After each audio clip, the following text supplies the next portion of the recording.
नमस्कार. आपण पाहत आहात जनसेवा न्यूज. मी मुख्य संपादक गणेश यमजलवाड. इस्लापूर येथे 10/11/2025 रोजी ग्रामपंचायत कार्यालय इस्लापूर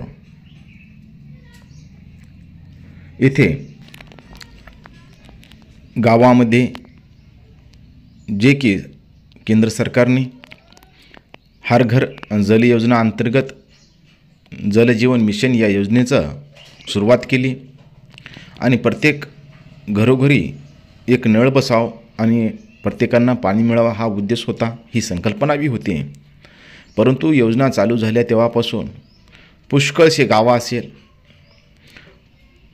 त्यामध्ये इस्लापूर गाव सर्कल इस्लापूरमधील भलाडे गाव असलेलं या गावाची ओळख वेगवेगळ्या प्रकारे जनतेनं दाखवली.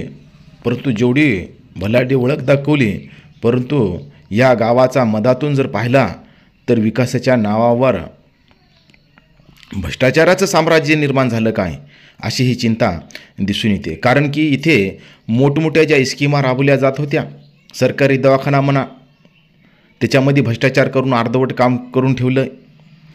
त्यानंतर यापूर्वी 1.5 कोटी रुपयाची जी योजना होती पाणी पुरवठ्याची, त्याच्यामध्ये भ्रष्टाचार करून ती योजना फेल पाडली. परंतु आता जलजीवन योजना ही योजना 7 कोटीच्या वर आहे.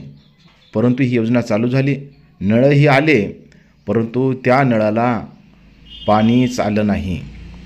त्यामुळे जे शासनाचा जे ध्येय धोरण होतं, जे शासनाचा जो उद्देश होता प्रत्येक घरी पाणी मिळावं, पाणी काय मिळालं नाही.